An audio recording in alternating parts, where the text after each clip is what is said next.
Episode 3, Tipping the Scale, starts with a disclaimer, and that disclaimer says that this is meant to entertain and inform and not provide medical advice. This was the only episode that started off with a disclaimer. So let's get into episode 3, Tipping the Scale.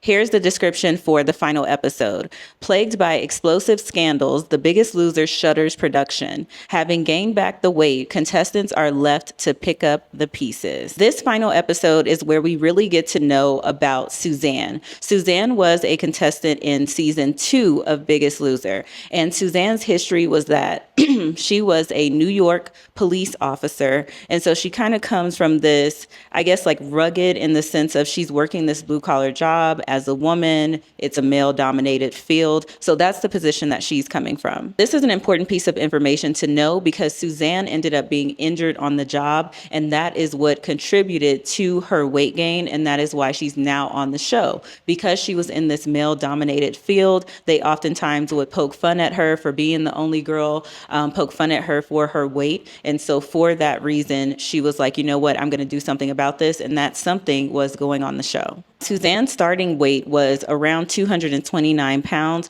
Her goal was to get to 130 pounds. But to her surprise, when she signed up for the show, she thought, hey, you know what? I will get a head start on this. I'm signed up. Somehow she tells the directors or something that she's going to get a head start, that she's going to start to kind of work out now so she can get adjusted and do all the things. And their response was absolutely not. We don't want you to be losing weight now.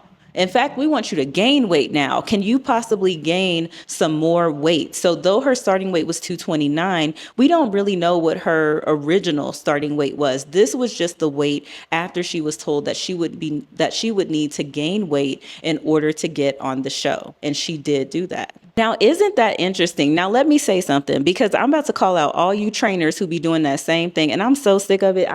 I've been sick of it.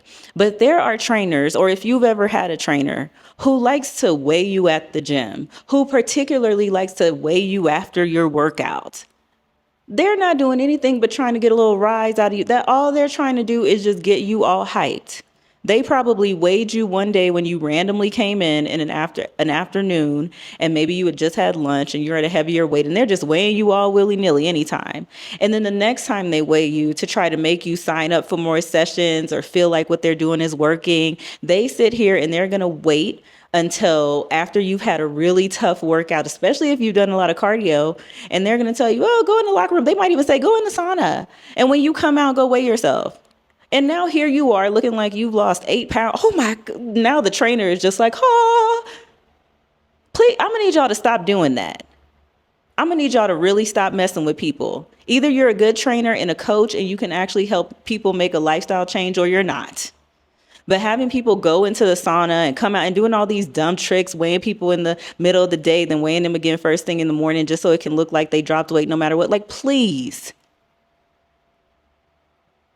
Let's get back to Tracy, because Tracy, as you know, is voted off the show. She goes back, the helicopter thing, all of that is so traumatizing. If you haven't seen the review from episode 2, please go back and watch it. But Tracy is now back at home, like after the show has aired, and she's invited to go on all these shows. One in particular is the Jay Leno show. So she goes on the show, and this is where Jay Leno is reading all these comments that were coming from Twitter. So this is where Tracy is now realizing that she has been painted as the villain. Now you have to think back to episode 1 when we talked about how Tracy was the one who was injured in the beginning. So a lot of people were upset at her because she was still losing weight even though she wasn't working out, and they were just ready for her to go. And so at home, the audience was also ready for her to go. She obviously does not find out any of this until months and months later when everything is aired and it's kind of happening in real time. So this is where this really starts to impact her mentally, where she's just like, whoa, like she's thinking she's just lost all this weight. She is on the show to also show her weight loss because she's lost additional weight while she was at home and she was able to maintain all those results. So in theory, this should be a good thing. But her press run was more so just talking about, hey, what do you think about the fact that you're a villain in all of this? And she had just found out about it with everyone else. One thing that Tracy mentioned is that during that time, she did get phone calls from Dr. H, which I thought was very nice and still kind of stays in line with what everyone has pretty much said, even the producers, about Dr. H throughout. So him calling to check on her, to remind her that, hey, it's just TV, don't be so stressed out about it. I thought that was a really nice thing. He was also the one who advised her, hey, go home and recover. Well, at least he says that he did that, but she says that he said for her to stay. This was from episode 1. You got to go back and watch that video. Next up is when we meet Dr. Jennifer Kearns. She is an obesity physician, and her story was so interesting because she started to talk about her time in medical school. During her time in medical school, she was considered to be obese or overweight. And she was, of course, again, we're thinking male-dominated industries. There aren't going to be as many women. And also, you're in a position where you're an obese woman. So you're not even necessarily someone who may be desired. So she was in like a very just kind of weird situation. And while she was in medical school, she says that there was a time where they were really trying to, as in the school, or her department or whatever, they really wanted to have the doctors understand the difference between different sexualities and just get comfortable seeing things that you typically wouldn't be comfortable seeing, especially like in a setting with a lot of people, because that is going to be a part of them being doctors, is hearing about different people's sex lives. And, a doctor just encompasses so much more than just their actual function. There's so much more that they do as well. And so she said because of that, they had them actually watch videos of people having intercourse. And the idea was to see heterosexual people having intercourse, to see gay people having intercourse, to see disabled people having intercourse. And she says at one point they put up a video, and that video was of morbidly obese people having intercourse. And someone behind her in class made a comment and said, "That is so disgusting."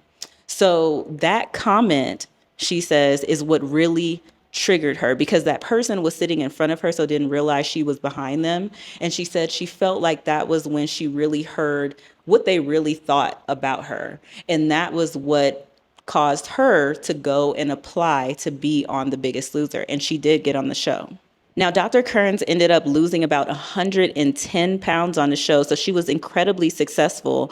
And during the next season, she ended up reaching out to Dr. H to ask him if she could work with him, if she could be a part of the show in some way. So she comes back on the next season of the show, and she has this grand introduction of like, this is Dr. Kearns. She's going to be assisting Dr. H. She was on the show last year. She lost 110 pounds. So everyone is obviously really excited to be working with her, because she was just in their position a year ago, and now here she is, being the assistant PA, or I'm not sure what she was doing. I don't know what her exact job title was, but now here she is with this working function on the show, and she's teaching other people. There was a comment that I really liked that Dr. Kearns made, which was regarding the whole, like, seeing everyone constantly be fighting or just being irritated or just, the explosive parts of the show, which was the fact that people were not eating. Like, people were not eating. And on top of that, they were also doing all of this exercise, and they were sleep deprived, and how that was just a recipe for a disaster. And I just wanted to make sure I included that, because listen, the next time that you are just completely irritable, I want you to recheck that 1,200 calories that you eat, and recheck that low carb that you're doing. Baby, a carb will make you feel so good. What? Listen, I wouldn't tell you something I don't know. I have never stopped eating rice. What? But anyways, I can understand people being incredibly irritable on the show, not being fed, especially eating 800 calories is insane. I would have been ready to fight everybody. So I just love that Dr. Kearns brought that up. When I originally found out that this docuseries was going to happen, I made a quick little video where I was like, oh my gosh, you guys, they're making a documentary on the whole experience of The Biggest Loser. If they're making a documentary now about The Biggest Loser in 2025, when do y'all think they're going to make the one on Ozempic? And the girls were mad, and it's fine. And they unfollowed me. They unfollowed me so fast. They unfollowed me so fast. And I did get a couple DMs about it too. And I was just like, gosh, You guys. And listen, you heard it here first. When that documentary comes out, you better tag me. I better be involved. Netflix, when you release the documentary, you need to hit me up because I called it. Okay. But people were very upset. Now, there was another doctor that was featured. I think it was a doctor that was featured on here. I don't remember his name. I didn't write it down. But I did write down something that he said, which was that desire to lose weight that desperately still exists in regards to just like, because I think, okay, this is what it was. They were asking like, hey, do you think that this show, I think that's what it was. Like, do you think the show could exist now? And he was just saying like, I think the desire, like people are that desperate still to lose weight. People are still that unhappy. People still have really good stories. So like it could exist in that instance. But then he was like, but wouldn't they just be like shooting themselves up with Ozempic? And I was like, period, exactly. That's what I was trying to say before. But I got unfollowed. You know what I'm saying? But it came up. And then they were playing the Ozempic ads and they were talking about that for a little while. And I was like, I am so glad they brought that up. Because truly, truly, what is the difference between Ozempic and The Biggest Loser? Like, look, and please, I need people to not be purposely obtuse here. Like, we understand what we're talking about. Okay. I'm talking about a very specific person. What I'm trying to say is the same type of person who would feel like they should go on The Biggest Loser and they're going to do this extreme thing. That's the type of person who thinks in the way of like, I can lock in for a little bit. You following me? You following me? Okay, walk with me. I can lock in for a little bit. You see what I'm saying? Biggest Loser is all about in your mind, like, can I lock in for this period of time? And so therefore, that same thought process exists when we think about stuff like Ozempic, because that's the same problem that you have with people getting on Ozempic. And then it's like, they think they can get off, even though people have said, hey, this is a lifelong medication. They get off and then they regain the weight and then they find themselves in this cycle. Is that not the same thing happening with The Biggest Loser? Is that not the same thing happening with 1,200 calorie diets? Is that not the same thing happening with water fasting? You see what I'm saying? It's that same thought process of, I can do this. I can commit to going really, really, really, really hard for this very particular amount of time. And it kind of it creates the same mentality is what I'm saying. You don't have to start getting into the, oh, well, what about, the diabetic side of it and like all of this, like, y'all, yes. Okay. I particularly work with women who have issues like PCOS, endometriosis, all these different things. I hate to break it to you, but still, even with having all those things, the most important thing for you to be fixing and working on when you are dealing with those issues is diet and exercise. It's your baseline. And then any supplements or any HRT, which is hormone replacement therapy, or even Ozempic or GLP-1 or anything like that you do is in addition. It is meant to supplement that baseline diet and exercise that you're doing. So when you have someone come in and they don't have the baseline and they're just trying to move off of whatever is going to be fastest, this is what you end up with, whether it's Biggest Loser or it's a GLP-1. And I know people don't want to hear that. And I understand some people may argue in the comments, but you're going to be absolutely arguing with yourself. Oh man, Danny's story is just a lot. Okay, if we think back to episode 1, Danny had auditioned to be on the show 3 times. 3 years in a row, he auditioned to be on the show. So he really wanted to get on there. He gets on the show. He loses 239 pounds in 6 months. He gains all the weight back, but before he gains the weight back, he goes on The Doctors. Remember that show? I don't think that's still out, but he goes on the show The Doctors to have the excess skin removed. And this was just what really, like, my mind was just like, whoa, like, this is so crazy. Even though, again, I work with people like this all the time, because by the time somebody's coming to me, they have tried it all. I'm talking about they have gone under the knife and done weight loss surgery. When I say tried it all, I don't just mean diets. I mean, like, they have gone to extreme. So by the time somebody comes to me, they're serious. Danny had gotten the excess skin removed. That part, oh my gosh, it's just heartbreaking. It's just devastating. It's just like, what? This is so crazy. But once again, what was the mistake? He goes and he gets that excess skin removed almost like directly after this very short 6 months. He didn't give himself a chance. I don't know the timeline fully either, so this could be incorrect. But I'm just saying, even still, he didn't give himself the chance to go home and develop the routine and really, really, really learn how to keep the weight off and probably, y'all, gain a little bit of weight. He needed to gain a little bit of weight, go through that. Trust me, gaining a little bit of weight after you lose the weight is a part of it. And that's why y'all be yo-yoing, because you so scared to gain just a little bit. But gaining just a little bit back or whatever after you have that big initial, loss is not uncommon, and it does not mean that you're failing. But he just went and got the skin removed. And it's just mind-boggling to me that he gained that entire 239 pounds back. Wow. So 7 years after winning, Danny was at 340 pounds, and he said that that was less than 100 pounds of where he started when he originally started Biggest Loser.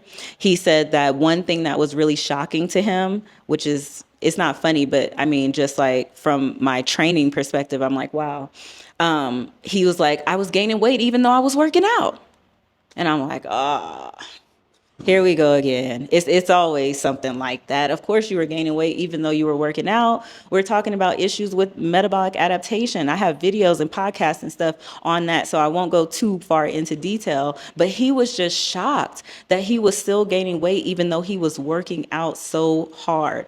And that's another way that the show set people up for failure. It was not teaching them what to do long term. It was not teaching them what to do after the show. It really just kind of implied that whatever you're currently doing, you got to keep doing to lose the weight. And that's what he tried to do. And it wreaked havoc on his body and made things worse. At some point, there was a study done on Biggest Loser contestants. And in that study, all but one person had gained the weight back.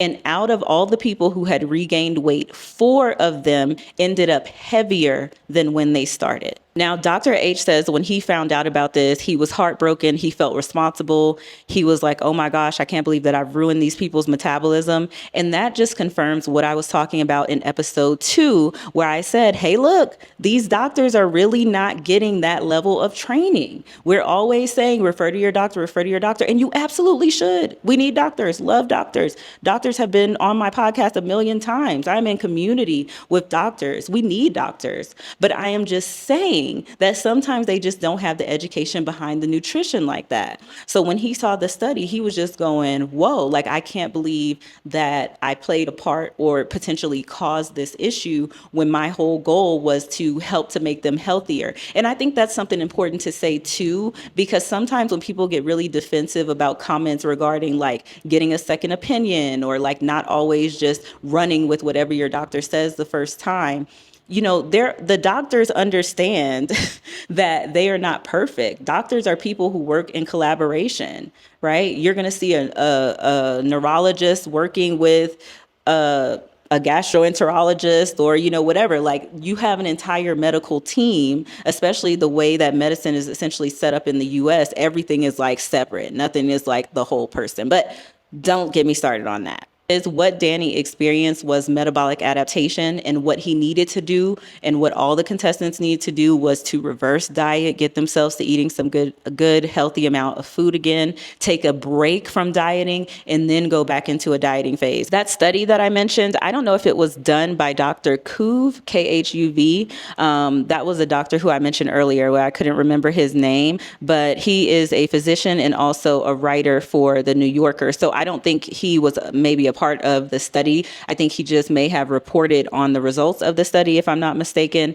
And his conclusion was just that, you can't draw a broad conclusion because there were only 14 people that were actually in the study, but it does just give you an opportunity to have some perspective on what the long-term impacts of extreme dieting are. Now, I have to admit, I was shocked when they panned to Tracy and she said that she did not blame the show for issues with her metabolism. Tracy said that the show did not ruin our metabolism. We ruined it from being obese.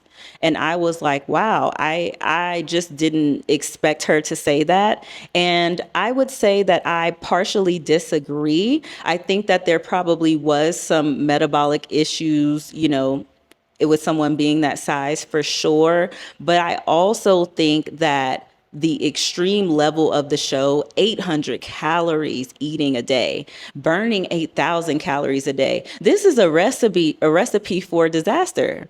And so I don't know, that kind of felt weird to me. I was like, wow, I wonder why. But I guess she was just trying to like have this responsibility for herself. And I got what she was saying. She's like, this is my fault, like at the end of the day. But I will say this, the show didn't make it any better. And that's something that I think cannot be argued.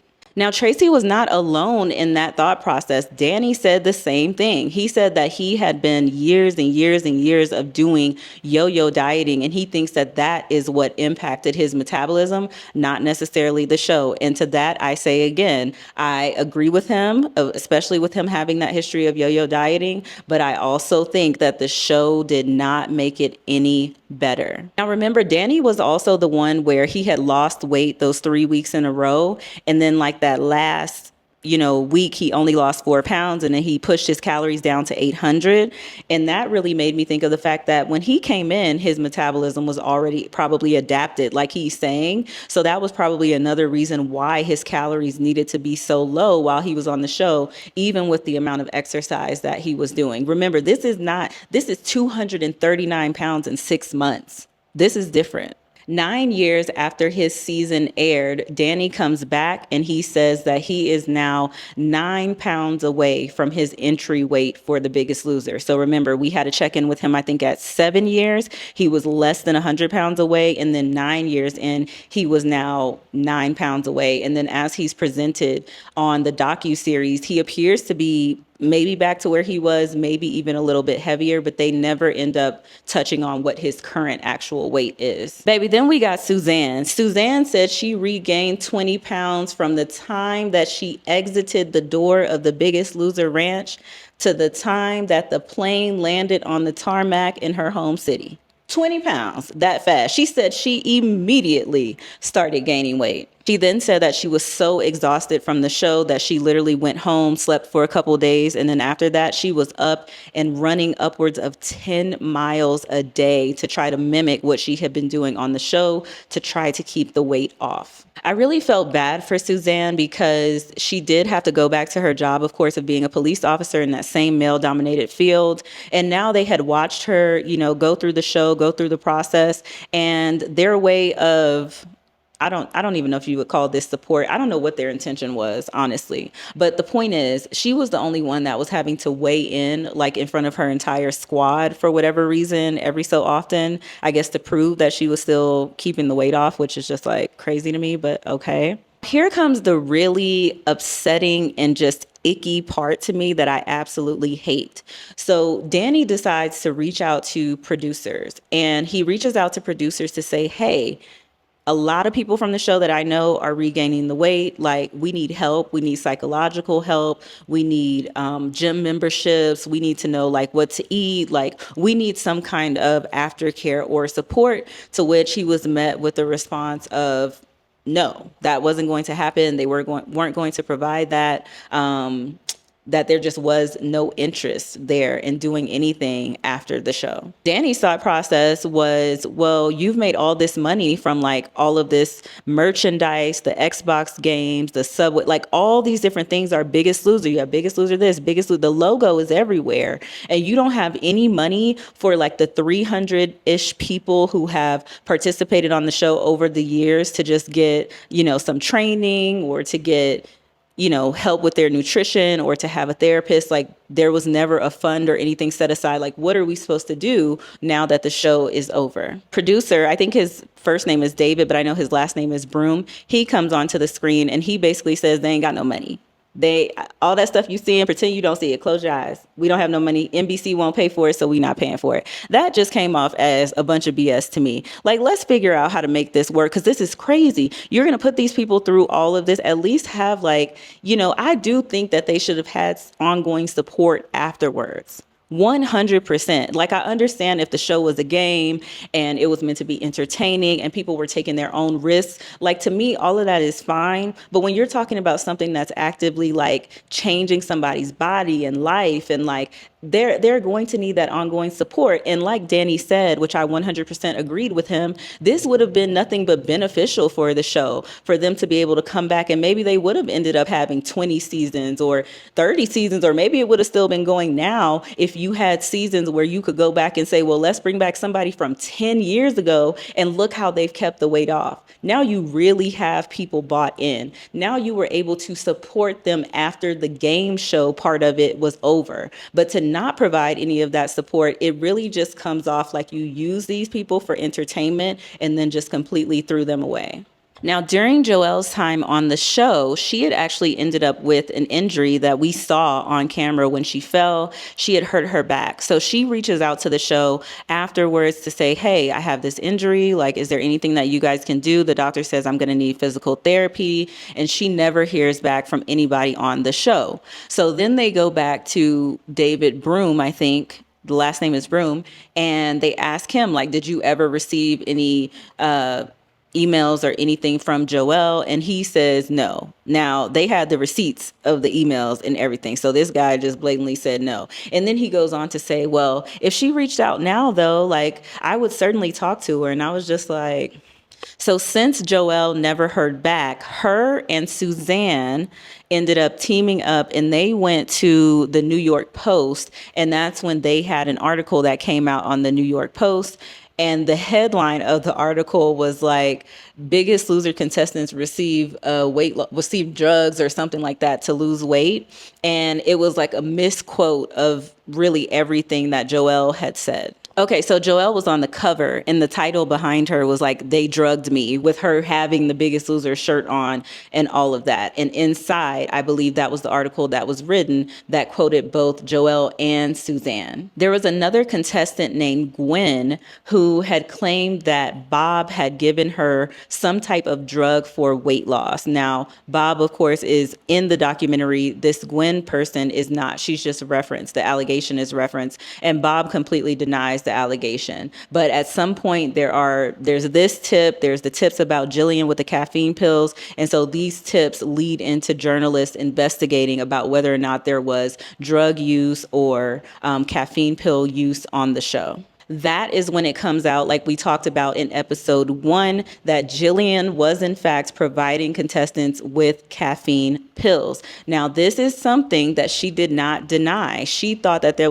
was absolutely no problem with them having caffeine pills. She felt like that would be better than them drinking an obscene amount of coffee. And so she was giving them the caffeine pills. This was something that Dr. H did not want to happen. He said that he did not want it to happen. He had advised that it didn't happen, but it did still happen. Now, what was so crazy to me and really just indicative of the time, in my opinion, was the fact that Allie Sweeney, who was the host, was the one who ended up pressing Jillian on the show about the caffeine pill usage. I said, this is so crazy to me. This is definitely giving, this did not happen in 2025, right? So Allie Sweeney is on the set of the show. They're about to do a weigh-in, and she like, yeah, so I'm sure you've seen the news. So what's up with the caffeine pill thing? And Jillian goes on and she says, like, hey, I don't see anything wrong with it. She says her whole thing about the caffeine pills versus a whole bunch of coffee or whatever. And then I guess what the producers or whatever had decided is that because contestants from Jillian's team had used these caffeine pills, they were now going to have, I think, a 4-pound disadvantage for the week. And so that was literally how it was addressed, which is just so funny to me, again, because I think it's just so indicative of the time. If that was now, no, things would have had to happen a whole different way. I want to hear from you. If that was now, how would that have gone down? I really want to know what you think. The moment we've all been waiting for, Rachel. They show Rachel in her finale. And she comes out and Bob talks about how him and Jillian were just in horror. And I am sure you've seen that clip. You need to go back and watch it if you haven't. Just search for Rachel's Biggest Loser reveal. And you will see how she came out and the look, right? Because remember, this part is live. So it's like they really didn't have a moment to just like, try to hide that or anything. You could clearly see that they were like, whoa, she does not look good. What the docuseries goes on to really talk about regarding Rachel is more so when is it too much? When is enough? What are the boundaries, right? And they really use Rachel's story to more so talk about how this led to the eventual cancellation of the show because of it just getting to be too extreme and too much. So I was disappointed. I was disappointed that we didn't hear from Rachel. We don't know what's up with her now. Like, we never really heard too much of anything. They more so just talked about how Rachel's season really changed the game, but they did not talk about where Rachel is now and what's going on with her now. And she was not involved in the documentary. But I do think that there are some things online from years ago where maybe she had already addressed this. And so that may be why she chose not to be involved in the show. She wasn't involved in the show, and neither was Jillian. And I do know that Jillian has addressed this at least a couple times in long form too. And so now that the docuseries has come out and I've seen all 3 parts, I may go back and watch some of those because I'm just curious to know like what her, where she stands in all of this now. I especially want to see what her perspective is looking back in hindsight, because I think that we all in any of our professional lives, but especially when you're thinking about trainers or coaches, we can all look back and see how we've grown and how we've kind of mastered our field and everything. So I would really be interested to see her perspective now versus back then. So after season 17 with Rachel, season 18 was really put to the test about whether or not it was going to come out ever. And for a long time, it did not come out after that. The producer had mentioned that he felt like maybe the show had run its course and that the world was really shifting in terms of their attitude towards weight and everything. And so the show was kind of outdated in that sense. So they then went back to really reflect on, again, the origins of the show. And one thing that I remember from the show was a lot of them showing that there was this obesity crisis. So they went back to that. They went back to talking about how bad the issue was with obesity at the time and what their intention was and what their goal was to get the obesity rate to go down in the US. And then suddenly, while the show is in the midst of this hiatus in February of 2017, we all remember when Bob Harper ended up having a heart attack. And boy, oh boy, did this cause so much conversation, and particularly conversation around whether or not weight was even an indicator of health, whether or not exercise was, whether or not you exercise was even an indicator of health. And so it really started to push back on all those things that the show was built on, which was, lose weight or you're going to end up being unhealthy, and work out really excessively and a lot because you have a lot of weight to lose, and that's the only way that you're going to lose it. So then to see the trainer who had been helping them to do all of this excessive working out now end up having a health condition where he's being rushed to the hospital, it really kind of changes the dynamic of the show, I think. And it changes, of course, it forces the messaging to be changed, where we stop focusing so much on weight loss, which I have said for years and years and years. And I really wish that I could just remove weight loss from like a lot of things related to me and just change it to wellness or change it to, holistic health or something like that. But the audience is the problem too, y'all. The audience is the problem too, because sometimes if I change everything to that, then y'all wouldn't even pay attention, right? So that's like what the biggest loser is thinking as well. But hopefully, when people saw this issue happening, with Bob and him having this heart attack, even though he was someone who worked out a lot, that goes to show you that, for one, sometimes things are just, genetic. That's one thing. Two, working out is not necessarily the solution, and working out in excess does not make it, better. The more you work out is not the better. The harder you work out is not the better. You know what I mean? And that does not save you from potentially having issues with your heart. And then it also brings into play what we have all known and said and thought about the show, which is there is not enough being touched on regarding diet. Bob said himself in the docuseries that he had to go back and completely change his diet. Which brings me to another point that I have been wanting to talk about. And that is the fact that we have got to stop believing that just because somebody is an athlete, that they're healthy. That is not true, y'all. The Olympics just happened, right? you got two separate issues going on, right? Anytime you got something athletic going on, like people are going to start picking on people who have issues with their weight. So the Olympics are going on, and then you have, people who have weight issues or, whatever, having their conversation. And then it gets kind of blended into this thing where the people who are overweight start looking at the heavy lifters, right? Especially when we're thinking about women, but men obviously too. But people start looking at the heavy lifters, the power lifters, and they go, see, they're an athlete, they're healthy. And to that I say, are y'all serious? Like, I really, and I'm really asking. And obviously, like, an athlete is an athlete is an athlete. And the things that they do and can do with their bodies is incredible. And this is not just in relation to power lifters. Please, I'm even talking about bodybuilders. Have you ever seen a bodybuilder who has just gone way in the wrong direction? You have bodybuilders having heart attacks and dying. You have bodybuilders, women who are completely losing their menstrual cycles because they are over exercising and under eating and not supporting their hormones. And then, yes, you can have power lifters who are very strong, who are living in bigger bodies, but that does not mean that they're healthy because they work out. You get it? You see where I'm going with this? That doesn't mean that the fact that when you have that much fatty tissue in your or over your gut, that you're more likely to have that fatty tissue also around your organs. This is a conversation that we need to be having. It is okay to support these athletes. It is commendable, the things that they are doing, but we really have to be honest and realistic. Even NFL players, these big linebackers, all those big guys, pay attention to what they do after the NFL. So many of them end up purposely getting that weight up off of them. Some of them are keeping that weight on just for their position, y'all.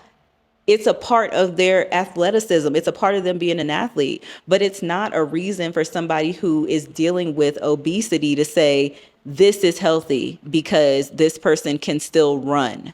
Now, here was the tea and the sad part about the situation with Bob. It was all sad, but I was so sad to hear that Jillian did not even reach out after he ended up having that heart attack. So I guess him and Jillian just don't talk anymore.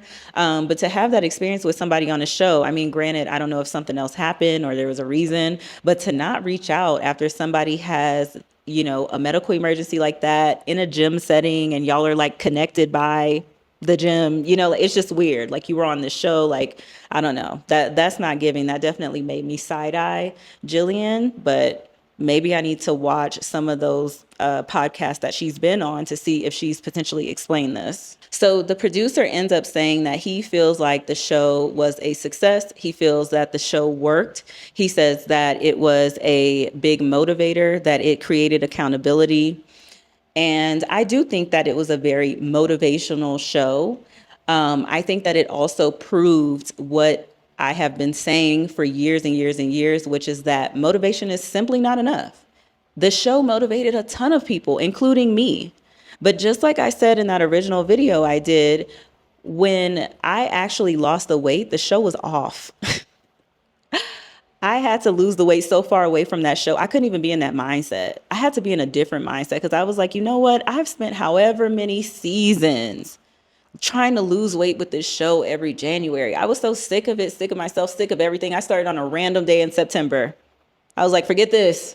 However long it takes, I'm going to do it. So did the show work in the sense of being a motivator? And yeah, I guess, it motivated a lot of people to probably start something. It definitely was a motivator for me in the sense of like seeing myself in the stories, seeing people be able to do it, seeing the body transformations was cool because it was just like, wow, like look how your body could potentially, look. Now, even though Jillian was not a part of the documentary, they did include a clip of her when they started to talk about Ozempic again, because Dr. Kuv was saying that if a show was created now, then it would probably just be people injecting themselves with Ozempic.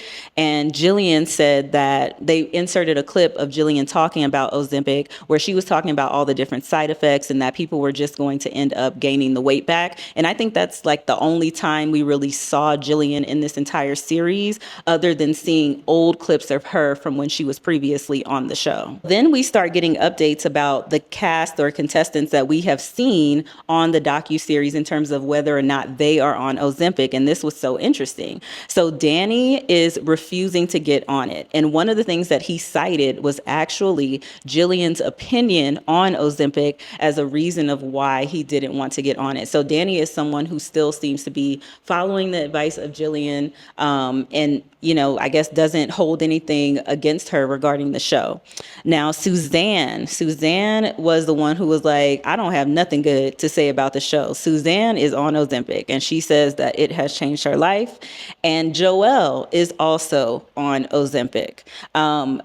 Both of them, I think I've mentioned this in the original 2 episodes, but both of them, I would say, are not at, well, Joelle never had like an ending, you know, weight, and she really struggled. So she didn't lose too much weight to begin with.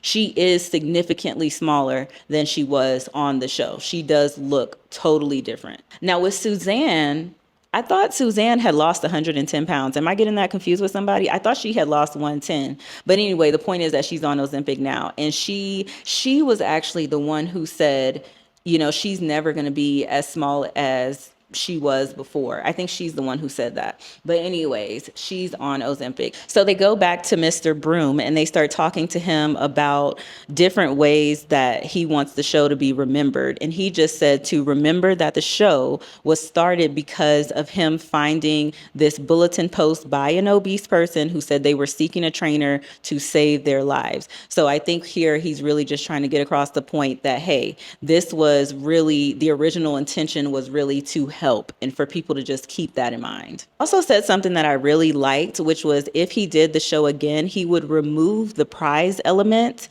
And I do think that that would prevent us from having situations like what happened with Rachel. And I think it would really change the dynamic of the show for the better if they were to do it in that way. And so I thought that was a really great idea. Remove the money element. If you want to lose the weight, you're just here, every week, your goal is to do things that are going to keep you getting this, you know, support and this access to this ranch or whatever and going through this process. But at the end, there's not going to be this big financial prize for it. And I actually thought that was a good thing. In the end, the producer said that they did regret some of the temptation challenges, that they felt that they took it a little bit too far. I think they took it way too far to have people moving food with their mouths when they are addicted to food, when they have issues with food. It's just cruel to have done that. And it really makes me think, like, did they have input from people who had struggled with their weight?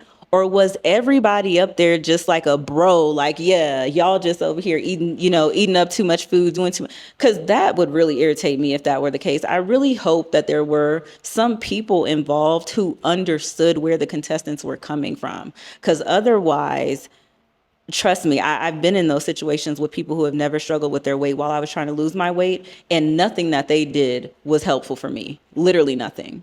So what is happening with everybody now? Well, Danny is saying that him and his wife are both committed to making a lifestyle change. So it sounds like what he's about to do is overhaul everything. His wife is going to come along for the journey with him. And it just sounds like he's just going to try to do it the diet and exercise way, nothing excessive, slow and steady. He's not going to take Ozempic, at least as of the time of this recording. And so we will be looking out to see what ends up happening with Danny and his wife. Now, the sisters, Hannah and Olivia, they were the ones who went on the show together, and they won the winner spot and the runner-up spot. Hannah was the one who at the time was saying she really wanted to lose this weight because she wanted to get married. She wanted to have a baby, and she did not have a baby for many years. But now at 44, she has had her baby, and it looks like both Hannah and Olivia have maintained, I would say, a majority of their weight loss. So they don't appear to have gone back to the very, very beginning, but they may not be where they were when they came out on that reveal stage. I think it's also important to mention that Hannah did end up naming her baby after Bob. So she named him Harper, and Bob Harper. I thought that was important to include because you can see that there were some some folks who felt like they had a really, really great experience with the show, so much so that they would literally name their child after one of the coaches. So that's just the extreme difference between someone, let's say like Suzanne, who says she has not one singular good thing to say about the show, and then just seeing the contrast of Hannah and Olivia's experience. Tracy also said the show did not change her life, she did. And I was like, you know what, Tracy, period. You made the choices, you did the things, you definitely changed your life. So good for you, girl. I want to read what was posted at the end of the docuseries, which was kind of like what has happened since they filmed. And so Jillian Michaels, of course, declined participating. Dr. H sued Joelle and the New York Post after that article for saying that she was drugged on the show. So they were both sued for defamation, and then the Post ended up removing the article. In 2004, this was such an interesting fact because remember the goal of the show and how the show started was let's address the obesity crisis in America, right? In 2004, when the show aired, the percentage of adults who were obese in the US was 32%.